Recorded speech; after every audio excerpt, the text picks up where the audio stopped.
Bonjour et bienvenue dans Archi Urbain, l'émission qui vous parle d'architecture et d'urbanisme.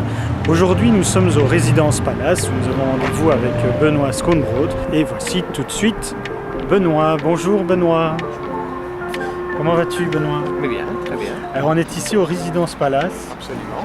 Œuvre magistrale de l'architecte Michel Pollack, créée dans les années 20. Oui, donc de 23 à 26. C'est ça, fini en 26. Est-ce que tu peux nous raconter un peu l'histoire de cet architecte? Ah oui, c'est une histoire un peu étonnante puisque Michel Pollack est né au Mexique de parents d'origine française qui vont d'ailleurs attraper la fièvre tropicale là-bas. Et sur le trajet de retour en bateau, il perd ses parents, C'est il ça. meurt. Là, il avait plus ou moins 5 ans. Oui, c'est ça. Ouais. Et là, il est recueilli par sa grand-mère, la baronne de Luchère, qui allait chaque année en villégiature à Montreux et qui va l'éduquer là-bas, le mettre au collège de Montreux. Et il va faire toutes ses études et grandir là-bas et commencer sa carrière d'architecte là-bas où il va réaliser des immeubles art nouveau essentiellement. Et en fait, c'était un peu là qu'est né son art, à Montreux. Il va faire la maison du chocolatier Nestlé. Il va la rénover, oui. Oui. Plutôt en art nouveau. Oui, alors. il va même y habiter aussi. Oui. Il va y faire ses bureaux. Il va faire beaucoup d'hôtels de luxe, des bâtiments pour la poste, des hôpitaux. Oui. Donc vraiment des bâtiments déjà assez colossaux quand même. Mais aussi des villas pour les bourgeois. Ça, il va faire aussi dans la montagne, à flanc de rocher. C'est ça. Il va faire aussi. Et donc, est-ce qu'on peut dire que c'est un peu là que le Résidence Palace est né? Oui, on peut le dire parce que le concepteur du Résidence Palace, le financier du Résidence Palace, Lucien Quézin, faisait un tour du monde pour trouver l'architecte qu'il lui fallait et va tomber sur une des réalisations de Pollack au bord du lac Léman à Montreux qui s'appelle Riant-Château, où Pollack avait réalisé un mini Résidence Palace pour la bourgeoisie anglo-saxonne. Et Quézin dit il me faut le type qui a fait ça. Et ça tombe très bien pour Pollack parce qu'on est en 21, on est en pleine crise hôtelière à Montreux. Le tourisme après la guerre c'est fini, donc Pollack est vraiment asséché au niveau des commandes et pour lui c'est le redémarrage d'une carrière sur Bruxelles où il vient habiter. C'est ça. Et depuis lors, il n'a plus arrêté et il a continué à faire énormément de bâtiments à Bruxelles, que ce soit tous les hôtels de luxe sur l'axe nord-midi des chemins de fer, le Hilton, le Plaza, l'Atlanta aussi, l'hôtel du Baron en Pin et toute une série d'immeubles à appartements aussi du côté de la Folle Chanson, etc. Quel était le but du Résidence Palace en fait au départ? Quézin est donc le commanditaire. Oui, donc c'était un gars qui s'était spécialisé dans la promotion immobilière, dans le crédit hypothécaire et qui rêvait de créer en fait l'immeuble à appartements pour la haute bourgeoisie et la noblesse. C'est ça. C'est un HLM pour les riches. Absolument. C'est tout à fait ça. Mais non pas avec des petits matériaux, avec du marbre. C'est tout à fait ça. Donc c'était créer une cité pour les riches où ils ne devaient absolument pas sortir puisqu'ils trouvaient absolument tout sur place. Une ville dans la ville. Une ville dans la ville mais qui était un peu la négation de la ville. Et donc à l'intérieur, il y avait une galerie de boutiques. Il y avait tout ce qu'on voulait. Il y avait une piscine, il y avait des terrains de tennis, il y avait un clubhouse, il y avait des restaurants. On pouvait tout faire en résidence. On pouvait aller se faire coiffer, on pouvait aller acheter son journal, on pouvait commander ses plats. Il y avait des monte-plats jusque dans les appartements. On pouvait envoyer son courrier, on pouvait aller au télégraphe, au téléphone. Oui, c'est ça. Donc tu m'as expliqué que dans chaque appartement, il y avait donc une boîte pour jeter ses ordures. À côté, une autre boîte pour mettre son courrier. Il y avait des gaines spéciales et il y avait des monte-plats. Et il y avait des monte-plats aussi venant directement du restaurant et on pouvait se faire livrer. Et il y avait deux entrées. Ça, c'est fabuleux. L'entrée pour les nobles et l'entrée pour les domestiques. Ah oui, d'accord. Donc, comme on trouve à Riant-Château aussi d'ailleurs, avec tous les appartements à l'usage des bourgeois devant et tout le personnel de service derrière, dans l'ombre. Ah oui, c'est ça. Et donc on a reproduit ça ici. Et on retrouve d'ailleurs dans le Résidence Palace des motifs sculptés sur les murs et les portes qui sont les mêmes qu'à Riant-Château à Montreux. Ça a bien marché? Très bien, parce qu'on a écrit que ça n'avait pas bien marché, c'est tout à fait faux. Ça a été assailli. Donc les journées portes ouvertes d'avril 26 ont été un succès phénoménal et on a vu toutes les grandes familles de toute la Belgique venir ici. C'était le nec plus ultra. Mais alors la guerre éclate? Oui, alors là c'est la fin de tout. Donc les Allemands... en 1941 les Allemands arrivent, donnent 8 jours aux occupants pour déguerpir, dont Pollack d'ailleurs qui vivait ici. Et c'est terminé. Donc le bâtiment est réquisitionné par l'armée allemande, puis par l'armée britannique à la fin de la guerre. Et puis tout est vendu à l'État belge qui fait des ministères et des cabinets ministériels. C'est ça, il n'y a plus d'appartements ici ou non, très il reste l'un ou l'autre pour un ministre qui a envie de dormir sur Bruxelles quand il n'a pas le temps de rentrer chez lui, mais c'est tout. Mais sinon, ce sont des bureaux. Des bureaux, et alors il reste donc tout ce qui était infrastructure commune. C'est ça. Donc la piscine, le patio, le restaurant, le clubhouse, le théâtre, tout ça est encore là. Bon, on va un peu visiter quand même pour voir à quoi ça ressemble. Tout à fait. Voir les restes. Ça n'a guère changé. Ah, allez, bien alors. On va voir quoi d'abord? On va d'abord à la galerie, au restaurant, la galerie. Alors, la galerie.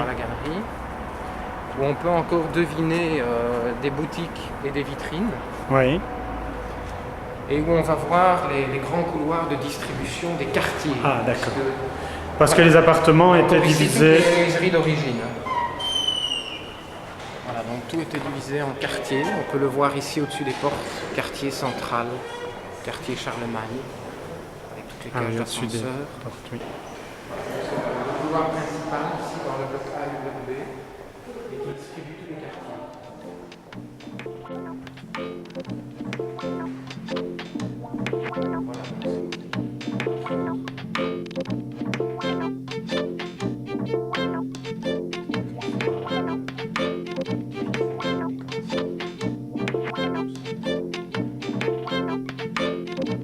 Pour l'instant, Benoît, toutes ces boutiques, elles sont fermées, c'est vide. Elles sont fermées, elles sont vides.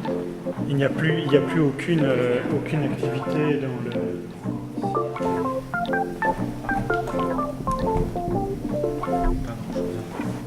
Pas grand-chose à part les parquets. Ici.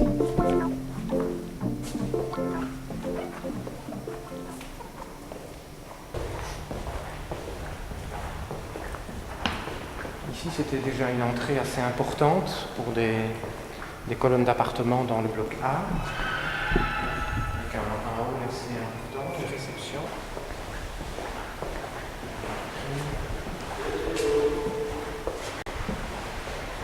Et alors, il y a la rotonde, il y a le gardien de la loi.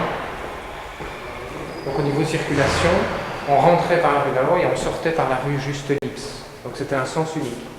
Voilà encore les vestiges d'une boutique. Encore une boutique qui avait ici.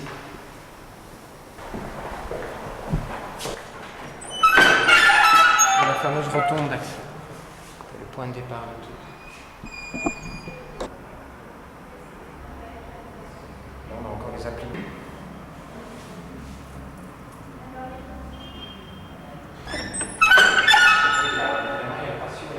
En fait, il y avait 4 grands blocs. Bloc A, B, C, D. Oui. Et E, le D c'était des garages, le E c'était un bâtiment conçu pour les vieux célibataires. C'est ça, c'est étonnant ça quand même.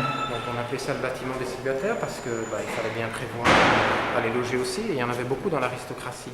Donc en fait, tous les autres blocs c'était des grands appartements pour des familles, et puis ils avaient fait un bloc pour des personnes seules. Quoi. Oui, et dans les autres blocs il y avait d'ailleurs différents modèles d'appartements, ça pouvait aller de 3 à 20 pièces. Ah oui, quand même. Donc c'était vraiment des grands appartements de... ce qu'on voulait comme modèle. Quoi. Le restaurant que l'on va aller voir, c'est le restaurant... Enfin, c'était déjà un restaurant à l'époque. Absolument. Okay. Il a été conçu comme ça par Pollack. Oui. Donc le but, c'est que de part et d'autre du patio, ici de la fontaine en mosaïque et granito, il y avait le clubhouse à gauche, le restaurant à droite, et il y avait même en annexe des bibliothèques. C'est ça. Donc il existe encore d'ailleurs des armoires. Que penses-tu de la verrière? Je sais que ça fait grand bruit. Pourquoi pas elle n'est pas d'origine, elle est de 2000, on a fait le centre de presse. On va dans le restaurant. Donc là, pratiquement tout est intact. On retrouve les luminaires en bronze d'origine, très particuliers, avec ces dizaines d'ampoules qui courent tout le long. On retrouve les grandes verrières dessinées par Adolphe de Kuhn, mais très influencées par Pollack, parce qu'on retrouve des motifs en rosace comme ça qu'on retrouve sur des bâtiments de Pollack déjà en Suisse. Et alors on a des décors que je voudrais vous montrer très particuliers, dans une matière qui s'appelle le carton-pierre, et qui ont été conçus par Adolphe de Kuhn pour le restaurant. Donc c'est un procédé de fabrication qui se situe en fait entre le papier mâché et le plâtre. D'ailleurs ça sonne creux. Et donc ça s'appelle du carton-pierre. Il y avait quasiment que de Koen qui faisait ça en Belgique. Il y a d'ailleurs des articles en anglais de l'époque qui décrivent un peu cette technique.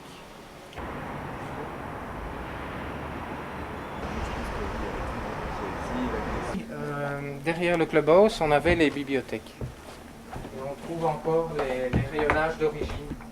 Voilà, évidemment encombrés de toutes sortes de mobilier, mais on devine bien les rayonnages de la bibliothèque. Et le clubhouse maintenant est devenu un centre maintenant, de c'est une salle de conférence de presse pour les membres du gouvernement fédéral, qui donnent ici toutes leurs conférences de presse. Donc, elle a été aménagée en conséquence, mais la décoration d'origine y est toujours. Hein. Les plafonds, tout ça n'a pas changé.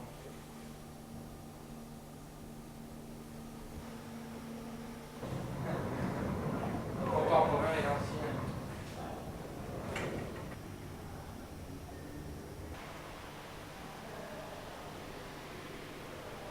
Le foyer est quand même très très beau. Pour moi, c'est une des plus belles pièces art déco dans Bruxelles. Oui, oui. C'est clair. Effectivement. Il y a des luminaires colossaux en bronze faits par de Koen, avec en plus des gaines de ventilation. Elles sont fabuleuses. Je te remercie pour cette visite. On va se revoir pour voir l'Hôtel Plaza, qui est également une œuvre de Michel Polak. J'espère que cette visite sera aussi intéressante que celle-ci. Merci beaucoup.